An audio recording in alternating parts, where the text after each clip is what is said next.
Good morning friends. இது உங்கள் friends புருஷ் academy. இன்றைக்கி நம்ம என்ன பார்க்க போகிறோம் அப்படின்னு பார்த்தீங்கன்னா, மறைந்த முன்னாள் பிரதமர் மன்மோகன் சிங் அவர்களை பற்றி எக்ஸாமில் எதிர்பார்க்கக்கூடிய சில முக்கியமான கொஷின்ஸ் தான் வந்து பார்த்திங்கன்னா பார்க்க போகிறோம். அந்த டாபிக் பார்க்குறதுக்கு முன்னாடி வந்து பார்த்திங்கன்னா, நம்ம அகாடமியில் வந்து பார்த்திங்கன்னா 2ஆம் நிலை காவலர் தேர்வுக்காக வந்து பார்த்திங்கன்னா இந்தியன் லத்தி அப்படின்னு சொல்லிட்டு 2 டெஸ்ட் பேஜ் வந்து பார்த்திங்கன்னா லான்ச் பண்ணியிருக்கோம். இதற்கான அட்மிஷன் வந்து பார்த்திங்கன்னா தொடர்ந்து போயிட்டுருக்கு. இதில் வந்து பார்த்திங்கன்னா இந்தியன் டெஸ்ட் பேஜில் வந்து பார்த்திங்கன்னா 60க்கும் மேற்பட்ட தேர்வுகளும் 6000க்கும் மேற்பட்ட வினாக்களும் உங்களுக்கு கிடைக்கும். இதற்கான முதல் தேர்வு என்னைக்குன்னு பார்த்திங்கன்னா ஜனவரி 3ஆம் தேதி வந்து பார்த்திங்கன்னா ஸ்டார்ட் ஆகுது. இதுக்கு வந்து ஃபீஸ் எவ்வளோ ஃபிக்ஸ் பண்ணியிருக்கோன்னு வந்து பார்த்திங்கன்னா ஓல்டு ஸ்டூடெண்ட் வந்து பார்த்திங்கன்னா 2000, நியூ ஸ்டூடெண்ட் வந்து பார்த்திங்கன்னா 2500 வந்து பார்த்திங்கன்னா ஃபீஸ் வந்து ஃபிக்ஸ் பண்ணியிருக்கோம். இதற்கான டிஸ்கிரிப்ஷனில் வந்து பார்த்திங்கன்னா இதனுடைய ஷெடியூல் கொடுக்குறேன், வியூ பண்ணி பாருங்கள். அடுத்து வந்து பார்த்திங்கன்னா அதே 2ஆம் நிலை காவலர் தேர்வுக்காக வந்து பார்த்திங்கன்னா லத்தி டெஸ்ட் பேஜ்னு ஒன்று ஸ்டார்ட் பண்ணியிருக்கோம். இதில் வந்து பார்த்திங்கன்னா 45க்கும் மேற்பட்ட தேர்வுகளும் 4500க்கும் மேற்பட்ட வினாக்களும் இதில் வந்து உங்களுக்கு கிடைக்கும். இதுக்கான ஃபீஸ் எவ்வளோன்னு பார்த்திங்கன்னா நியூ ஸ்டூடெண்ட் வந்து பார்த்திங்கன்னா 1500, ஓல்டு ஸ்டூடெண்ட் வந்து பார்த்திங்கன்னா 1000 ருபீஸும் வந்து பார்த்திங்கன்னா ஃபீஸ் வந்து ஃபிக்ஸ் பண்ணியிருக்கோம். இதுக்கு என்றைக்கு எக்ஸாம் ஸ்டார்ட் ஆகுது வந்து பார்த்திங்கன்னா ஜனவரி 14லேருந்து வந்து பார்த்திங்கன்னா எக்ஸாம் ஸ்டார்ட் ஆகுது. இதுக்கான ஷெடியூல் வந்து பார்த்திங்கன்னா டிஸ்கிரிப்ஷனில் கொடுக்குறேன், வியூ பண்ணி பாருங்கள். இந்த 2 டெஸ்ட் பேஜுமே வந்து பார்த்திங்கன்னா இந்த 2 டெஸ்ட் பேஜ்லையுமே நீங்கள் கட்டண சலுகை பெறணும் அப்படின்னு விரும்புனீங்க அப்படின்னா ஸ்க்ரீனில் தர இந்த நம்பருக்கு கால் பண்ணி வந்து பார்த்திங்கன்னா டீட்டெயில் கேட்டுக்கோங்க, அவங்களே டீட்டெயில் சொல்லுவாங்க. இந்த கட்டண சலுகை பெறுவதற்காக வந்து பார்த்திங்கன்னா நீங்கள் வந்து 100 மதிப்பெண்கள் கொண்ட ஒரு தேர்வு எழுதுகிற மாதிரி இருக்கும். அந்த தேர்வில் நீங்கள் பெறக்கூடிய மதிப்பெண் அடிப்படையில் உங்களுக்கான கட்டண சலுகையானது வந்து பார்த்திங்கன்னா கட்டாயம் வழங்கப்படும். சரிங்களா? நம்ம 2 டெஸ்ட் பேஜ்லையுமே வந்து பார்த்திங்கன்னா கொஷின் ஸ்டாண்டர்டாக இருக்கும். நீங்கள் அந்த கட்டண சலுகை தேர்வு எழுதும் போதே உங்களுக்கு தெரிஞ்சிடும் எந்த ஸ்டாண்டர்டில் கொஷின் இருக்குது. நம்மக்கிட்ட நிறைய ஸ்டூடெண்ட்ஸ் வந்து பார்த்திங்கன்னா படிச்சுட்டு இருக்காங்க. அதனால் வந்து பார்த்திங்கன்னா எக்ஸாம் ஸ்டார்ட் ஆகிறதுக்கு முன்னாடியே அட்மிஷன் போட்டு ஜாயின் பண்ணிக்கோங்க. எக்ஸாம் போயிட்டு இருக்கும்போது ஜாயின் பண்ணிங்க அப்படின்னா அது உங்களுக்கு தான் வந்து பார்த்திங்கன்னா கஷ்டமாக இருக்கும். அதுக்கு முன்னாடி முடிஞ்ச எக்ஸாம் வந்து பார்த்திங்கன்னா உங்களுக்கு கொஷின் பேப்பர் மட்டும் கையில் கொடுத்துருவோம். அது வந்து பார்த்திங்கன்னா நீங்கள் படிக்கவும் மாட்டீங்க, அது கரெக்டாக அந்த ப்ராப்பராக அந்த டைமுக்கு எழுதும் உங்களால் முடியாது. நீங்கள் 3ஆம் தேதிக்கு முன்னாடியே ஜாயின் பண்ணிட்டீங்க அப்படின்னா எங்கள் கூடயே சேர்ந்து ட்ராவல் பண்ண முடியும்.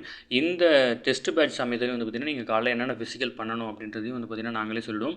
நீங்கள் அந்த டைம் படி வந்து பார்த்திங்கன்னா ஃபிசிக்கலும் பண்ணிக்கிட்டு படிச்சுட்டே இருக்கலாம். சரிங்களா?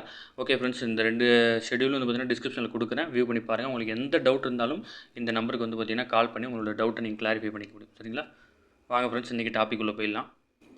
டிஎன்பிஎஸ்சி டிஎன்எஸ்ஆர்பி தேர்வில் எதிர்பார்க்கப்படக்கூடிய மன்மோகன் சிங் அவர்களை பற்றிய முக்கிய வினாக்கள் தான் வந்து பார்த்திங்கன்னா இந்த தொகுப்பில் நம்ம பார்க்க போகிறோம். வாங்க ஃப்ரெண்ட்ஸ் பார்க்கலாம். 26 செப்டம்பர் 1932 பிரிக்கப்படாத அப்போதைய பஞ்சாப் மாகாணத்தில் காக் அப்படின்ற கிராமத்தில் தான் வந்து பார்த்திங்கன்னா இவர் பிறந்திருக்கிறாரு. இந்தியாவின் 13வது பிரதமராக பணியாற்றியிருக்கிறாரு. தொடர்ந்து 2 முறை வந்து பார்த்திங்கன்னா பிரதமராக இருந்திருக்கிறாரு. 2004, 2009, 2009லேருந்து 2014ஆம் ஆண்டு வரைக்கும் வந்து பார்த்திங்கன்னா பிரதமராக இருந்திருக்கிறாரு.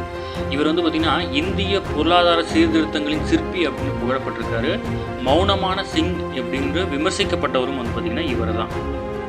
இவர் வந்து பார்த்திங்கன்னா இவருடைய ஆட்சி காலத்தில் பதவி வகித்த 3 குடியரசுத் தலைவர் வந்து பார்த்திங்கன்னா ஒன்று அப்துல் கலாம், பிரதீபா பாட்டீல், பிரணாப் முகர்ஜி. இந்த 3 குடியரசுத் தலைவரும் இவருடைய ஆட்சி காலத்தில் இருந்திருக்கிறாங்க.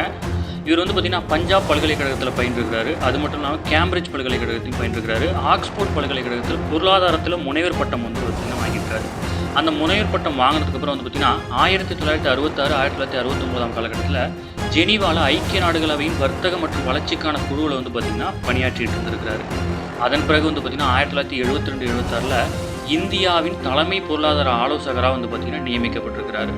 அதுக்கப்புறம் வந்து பார்த்திங்கன்னா 1982, 1985 காலகட்டத்தில் இந்திய ரிசர்வ் வங்கியின் 15வது ஆளுநராக இருந்திருக்கிறாரு. தற்போதைய ஆளுநர் வந்து பார்த்திங்கன்னா 26வது ஆளுநர் சஞ்சய் மல்கோத்ராவாக இருக்கிறார். 1985, 1987 காலகட்டத்தில் திட்டக்குழுவினுடைய துணைத் தலைவராகவும் வந்து பார்த்திங்கன்னா இவர் நியமிக்கப்பட்டிருக்கிறார். அதுக்கடுத்ததாக வந்து பார்த்திங்கன்னா 1991ஆம் ஆண்டு நெருக்கடியின் போது வந்து பார்த்திங்கன்னா தேர்தலில் வெற்றி பெறாமலேயே PV நரசிம்மராவ் அமைச்சரவையில் வந்து பார்த்திங்கன்னா நிதி அமைச்சராக வந்து பார்த்திங்கன்னா இவர் நியமிக்கப்பட்டிருக்கிறார். அது மட்டும் இல்லாமல் 1991ஆம் ஆண்டு புதிய பொருளாதார கொள்கை அல்லது தாராளமயமாக்கல் கொள்கையை அறிமுகப்படுத்திய சிறப்பு வந்து பார்த்திங்கன்னா இவரையே சாரும்.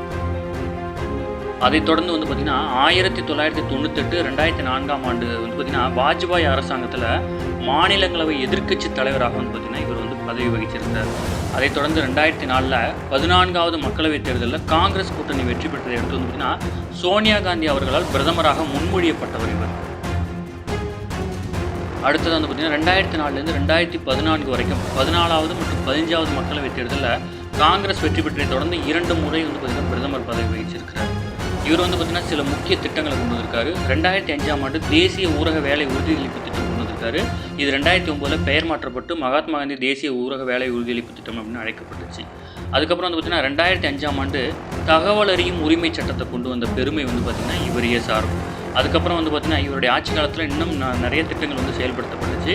அதில் ஒன்று தான் வந்து பார்த்திங்கன்னா 2005ஆம் ஆண்டு கால்நடைகளுக்கான காப்பீட்டு திட்டம். ஓகேங்களா, 2005ஆம் ஆண்டு இவர் தான் வந்து பார்த்திங்கன்னா கால்நடைகளுக்கான காப்பீட்டு திட்டத்தை வந்து பார்த்திங்கன்னா கொண்டு வந்தார்.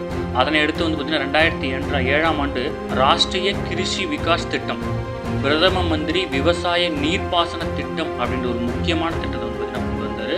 அதனைத் தொடர்ந்து 2008 தேசிய சுகாதார காப்பீட்டு திட்டமும் வந்து பார்த்திங்கன்னா இவருடைய ஆட்சி காலத்தில் தான் கொண்டு வரப்பட்டுச்சு. அதுக்கு அடுத்ததாக வந்து பார்த்திங்கன்னா 2009ஆம் ஆண்டு ஆதார் அடையாள அட்டை அப்படின்ற ஒரு திட்டத்துக்கு வந்து பார்த்திங்கன்னா அடிக்கல் நாட்டினவரே இவர் தான். இவருடைய ஆட்சி காலத்தில் வந்து பார்த்திங்கன்னா இந்த திட்டம் வந்து பார்த்திங்கன்னா கொண்டு வரப்பட்டு அதுக்கப்புறம் வந்து பார்த்திங்கன்னா அதுக்கு அடுத்த ஆட்சியாளர்களால் வந்து பார்த்திங்கன்னா செயல்படுத்தப்பட்டுச்சு. இவருடைய முக்கியமான திட்டங்கள் வந்து 2009ஆம் ஆண்டு இலவச கட்டாய கல்வி சட்டம், ஓகேங்களா, ரைட் டு எஜுகேஷன் அப்படின்ற சட்டம் வந்து பார்த்திங்கன்னா இவர் ஆட்சியில் தான் கொண்டு வரப்பட்டுச்சு. இதுக்கப்புறம் வந்து பார்த்திங்கன்னா 2013ஆம் ஆண்டு தேசிய உணவு பாதுகாப்பு சட்டத்தை கொண்டு வராரு. இதன் மூலம் வந்து பார்த்திங்கன்னா மலிவு விலையில் வந்து பார்த்திங்கன்னா பொருட்கள் வந்து பார்த்திங்கன்னா வழங்கப்பட்டுச்சு.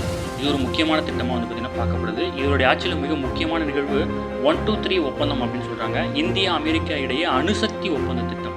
இந்த திட்டத்தின்படி வந்து பார்த்திங்கன்னா இந்த ஒப்பந்தத்தின்படி வந்து பார்த்திங்கன்னா 1974ஆம் ஆண்டு நிகழ்த்தப்பட்ட முதல் அணுவெடிப்பு சோதனையால் போடப்பட்ட அணுசக்தி தடை வந்து பார்த்திங்கன்னா இந்த ஒப்பந்தத்தின் மூலம் வந்து நீக்கப்பட்டு அணு உற்பத்தி வந்து பார்த்திங்கன்னா இந்தியாவில் அதிகமாச்சு. இவருடைய ஆட்சி காலத்தில் வந்து பார்த்திங்கன்னா ஜிடிபி வந்து பார்த்திங்கன்னா 7% மேல் வந்து பார்த்திங்கன்னா அதிகரிச்சு. அதனால தான் இவர் வந்து பார்த்திங்கன்னா பொருளாதார சிற்பி அப்படின்னு அழைக்கப்படுறாரு. அது மட்டும் இல்லாமல் இவருக்கு வழங்கப்பட்ட ஒரு முக்கிய விருது வந்து பார்த்திங்கன்னா 1987ஆம் ஆண்டு பத்ம விபூஷன் விருது வந்து பார்த்திங்கன்னா இவருக்கு வழங்கப்பட்டு பெருமைப்படுத்தப்பட்டுச்சு. அதுக்கு அடுத்ததான் வந்து பார்த்திங்கன்னா இவர் வந்து ஒரு நூல் எழுதியிருக்காரு, சேஞ்சிங் இந்தியா, இந்தியாவை மாற்றுவது அப்படின்னு சொல்லிட்டு ஒரு நூல் எழுதியிருக்காரு. இது 5 தொகுதிகளாக 2019ஆம் ஆண்டு வந்து பார்த்திங்கன்னா வெளியிடப்பட்டுச்சு. இவரை பற்றி ஒரு நூல் எழுதப்பட்டிருக்கு, த ஆக்சிடென்டல் பிரைம் மினிஸ்டர் மன்மோகன் சிங் அப்படின்ற ஒரு நூல், தற்செயல் பிரதமர் மன்மோகன் சிங். இதனுடைய ஆசிரியர் வந்து பார்த்திங்கன்னா சஞ்சய் பரு. 2016ஆம் ஆண்டு வந்து பார்த்திங்கன்னா வெளியிடப்பட்டிருக்கு. இவர் எப்போ மறைஞ்சார் அப்படின்னா தன்னுடைய 92வது வயதில் டிசம்பர் 26, 2024 புதுடில்லியில் வந்து பார்த்திங்கன்னா காலமாயிட்டார். அடுத்ததாக வந்து பார்த்திங்கன்னா இவருடைய முக்கியமான பொன்மொழியில் வந்து பார்த்திங்கன்னா ஒரு தோல்வியுற்றவன் தன் கனவை கைவிட்டவன் ஆவான், நீங்கள் முயற்சி செய்து கொண்டிருக்கும் வரை நீங்கள் இன்னும் தோற்கவில்லை அப்படின்ற பொன்மொழிக்கு வந்து கருது. ஓகே ஃப்ரெண்ட்ஸ், நம்ம அவ்வளோதான் இந்த டாபிக். இது கம்ப்ளீட்டாக பார்த்துட்டோம். உங்களுக்கு எதாவது டவுட் இருந்துச்சு அப்படின்னா நீங்கள் கீழே கமெண்ட் செக்ஷனில் கமெண்ட் பண்ணுங்கள். சரிங்களா? தேங்க்யூ.